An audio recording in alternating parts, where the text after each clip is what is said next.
So the North London derby has finished. Spurs 2, Arsenal 3. At one stage, it looked a case of how many for Arsenal as they raced into a 3-0 lead. But it was nervy at the end. You can always tell when the opposition goalkeeper comes up late on to try and get an equaliser. But it wasn't to be. Mark Donaldson alongside one of the Premier League's finest former goalkeepers, Shaka Hislop, to discuss this one. The narrative isn't the narrative that I was expecting when Arsenal went 3-0 up. That's a big win for the Gunners. They got over the line, but only just in the end, Shaq. How was it for you? It was an incredible game to watch for a number of reasons. Listen, as you say, Mark, we will start with Arsenal getting over the line but that doesn't matter to Arsenal fans. All that matters is they got the 3 points, and that's exactly what they did.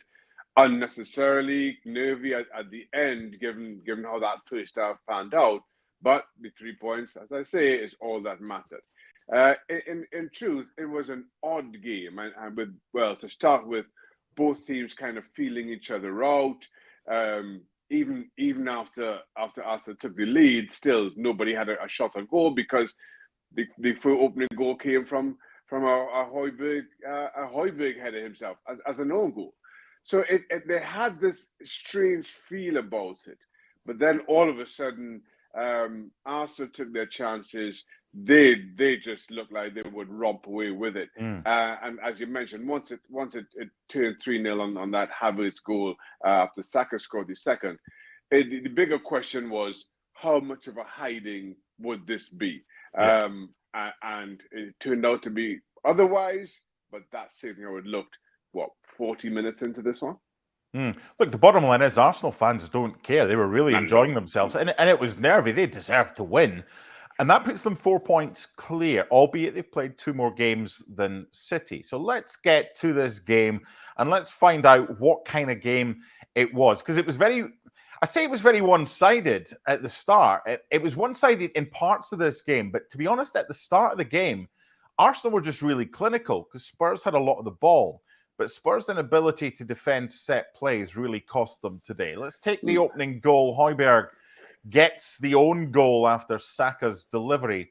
But what is it about this Spurs side that they seem to struggle defending set plays? And that's the thing. I think when you look at the goals that they conceded, you'll be particularly disappointed.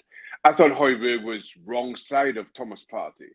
And as a result, in having to kind of try to get his head on the ball, ends up leaning in towards his own goal. So he gets a touch and it sneaks in at Vicario's near post. But that's because I think Højbjerg is having to come back on himself, where typically you're defending a set piece, you want the attacker on the outside of you for that very reason.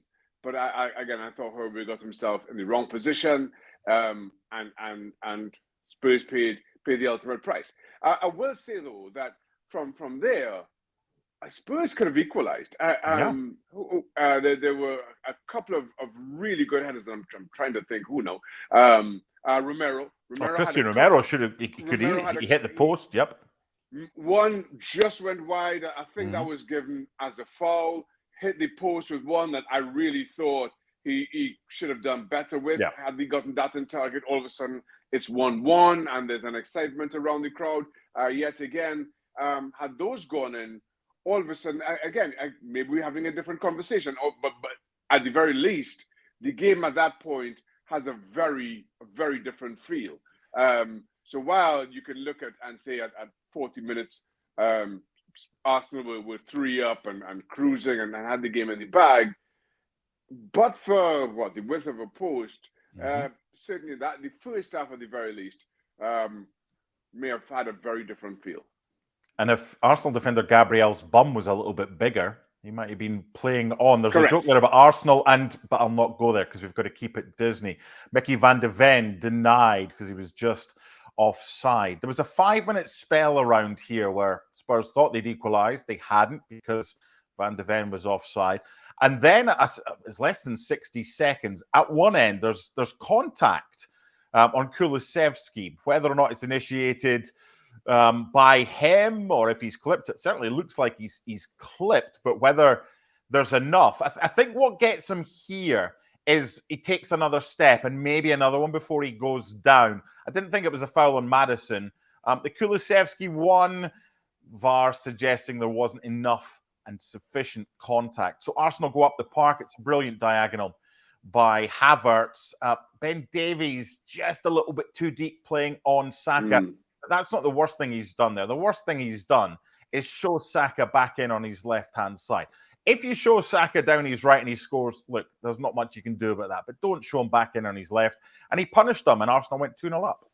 I think Spurs were just spread too thin, and Ben Davies one-on-one with Bukayo Saka. That's a tough ask. That's a tough ask. Yeah. Playing out on the Spurs left, Arsenal right. That's doubly so when you're in your own box and trying to protect a goal. But I'm with you in that. Well, first of all, I didn't think it was a penalty. Okay. Either contact for me was not enough to warrant a penalty. But then Spurs all of a sudden, as we know, play this high line, have players committed, 2 players go down, some are appealing, and it seems that they just switch off. And to Arsenal's credit, and more to the point, Declan Rice, who he wins the ball after I think it's Madison goes down, throwing his arms up. Again, that was not a penalty at all for me. And then Arsenal on the counter-attack were just absolutely lethal. And then you have this situation where Davies is up against Bukayo Saka 1v1 in the middle of the box. That's a difficult ask. And yes, we can sit here and say show Saka onto his weaker foot, but it's Bukayo Saka, and he is clever with the ball at his feet. But I just thought Spurs switched off, expecting a whistle, hoping for a whistle that never came. But let's be honest, I'm with Michael Oliver. That was not warranting. Neither challenge was warranting of a penalty. Okay, let's talk your favourite specialised subject, goalkeepers. Why do the Spurs defence allow Ben White free reign and free access to Vicario to the extent that Ben White has taken the Velcro strap that you lot have got on your gloves and he's undone it just to really annoy him? And the Spurs defender's like, yeah, whatever. And then Havertz scores from Saka's header. They rectified it in the second half, but if you're Vicario, is it up to you to say to your defenders, give me a help here, or someone get close, or what's going on here? Listen, I have zero sympathy for Spurs here. In that we had this exact conversation, Spurs versus Manchester City. Rodri on Vicario, and wasn't a foul then. Ben White on Vicario today was not a foul either. If you don't learn from those mistakes, you'll get punished again, and that's all that happened. Spurs got punished again. So how? I mean, I can't explain it. I really can't. And especially given how good Arsenal are from set pieces, I find the naivety from Arsenal, certainly in this instance, inexcusable. It was. Nicholas Jover is the set piece coach, and I know Stevie Nichols' beef is probably throwing coaches, right? And we'll get to that another day. But set piece coaches have got a role. Austin McPhee, when he's at Aston Villa, has been involved. Nicholas Jover there as well, and he's clearly just wanting someone on the goalkeeper. We'll speak about goalkeepers and what David Raya is trying to chip a defender at the edge of his box. That allowed Spurs back into the game. And first of all, I don't know what Christian Romero's up there for in the first place, because he's left space at the back. But you're 3-0 down, so someone's got to do it. But you still need a faux pas from a goalkeeper. Yeah. And that's what they got. And that's exactly what it was, and that's as nicely as anybody could put that, because the game's won. The game's won, and you're just seeing this out. You are the only one. You can be your own worst enemy between you and the clock. Just run this down. So for David Raya, and I get it. This is who Arsenal are. This is how they've built their successes. But again, you're 3 up.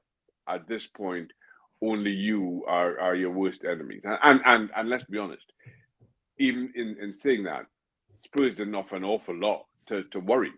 to worry Arsenal to this point. So you're 3 up. You've been untroubled all game long. Don't give a gift.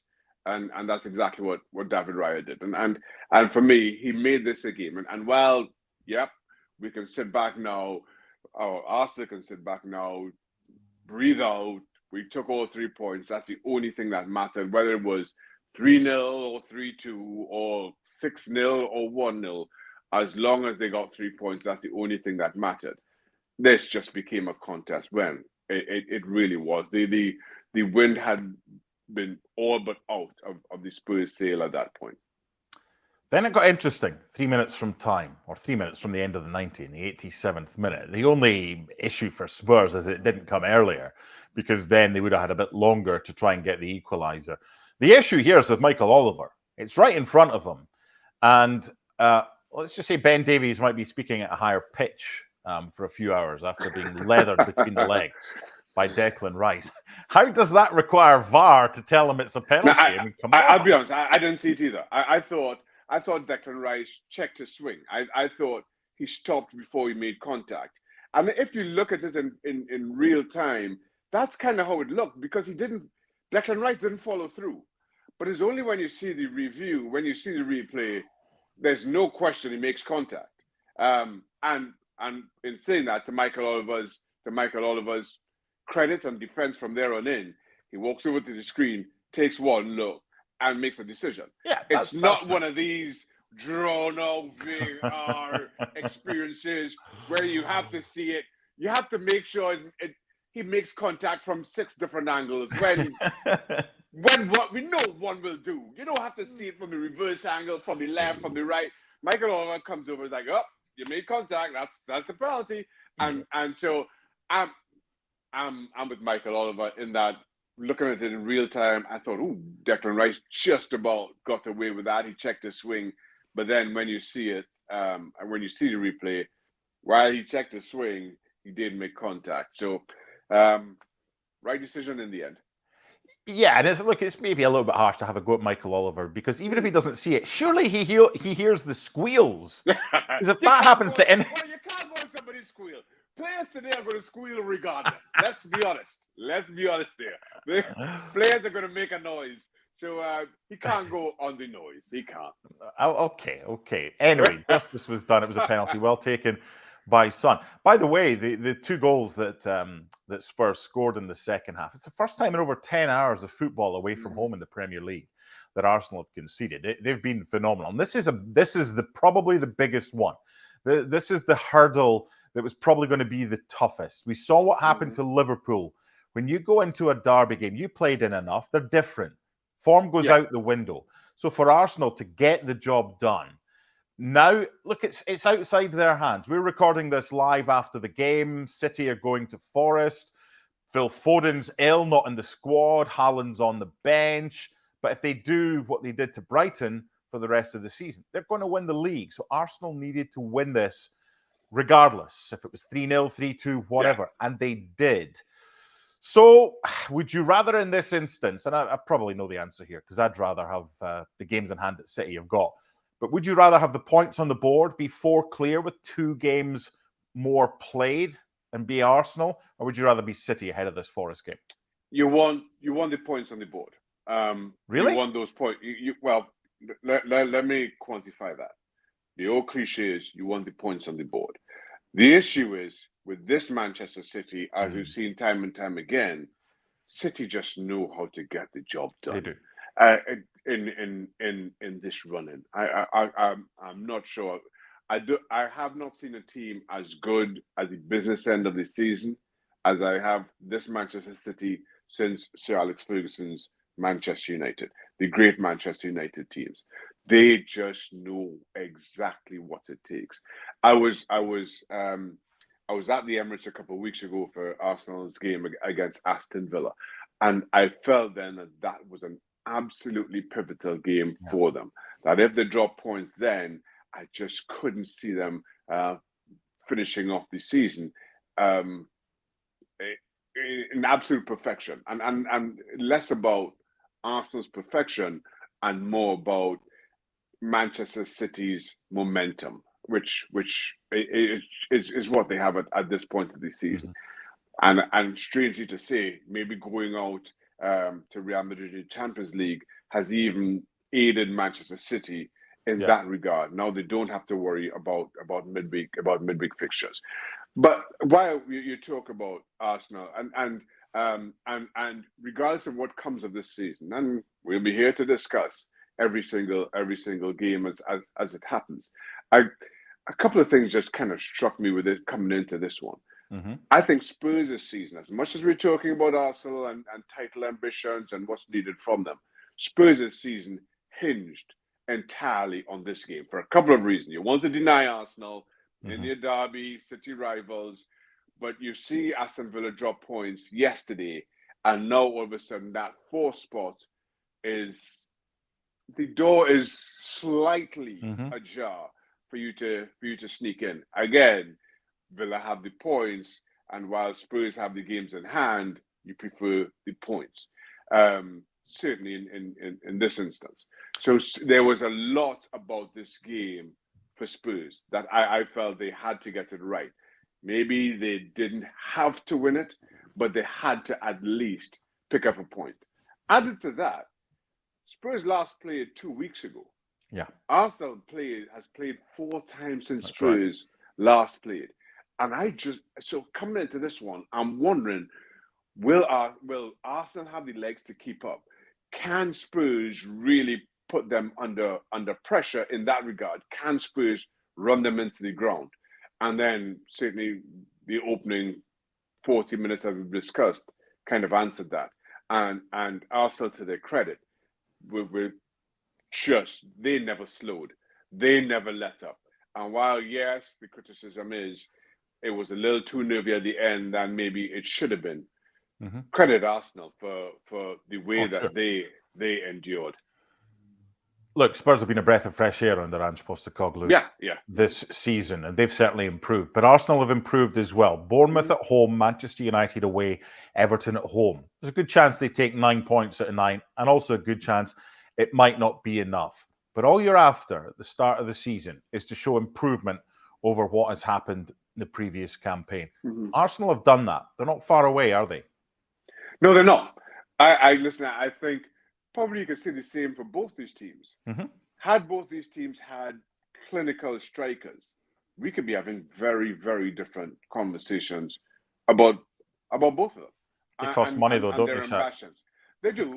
Kind of expensive. But what, 10 months ago? I have to say, I was one that was saying Harry Kane needs to leave. That Spurs was going nowhere. And if Harry Kane really wanted to lift major silverware in his club career, he needed this move a season or two ago. But then now all of a sudden, can you imagine this Spurs with Harry Kane through the middle? As good as Heung-min Son is, he's not Harry Kane through the middle. He's better coming wide left. And exactly. And then you get to employ Heung-min Son in one of the wide areas. You don't lose Heung-min Son by any measure. No. And can you imagine this Spurs with a finisher of his quality? Can you imagine Arsenal with a finisher of, well, God forbid, Arsenal fans and Spurs fans won't like me for saying this, but can you imagine Arsenal with Harry Kane through the middle, and how different their season prospects look? I mean, it really kind of speaks to the improvement under both of them, but then maybe speaks to what's now needed as maybe that next step, which may be the final step, certainly in Arsenal's case. Yeah, Kane leaves, gets 42 goals in 42 games in all competitions, and probably not going to win any silverware whatsoever. We still don't know who's going to win the Premier League title. It's likely to be Manchester City, but at the time of recording, they've still got to go to Forest, and they are 4 points behind, but with 2 games in hand. Arsenal had to win this one. They did in the North London derby. Wasn't as comfortable as it was for the majority of the game, but Arteta won't care. Final score, Tottenham Hotspur 2, Arsenal 3. Bye for now.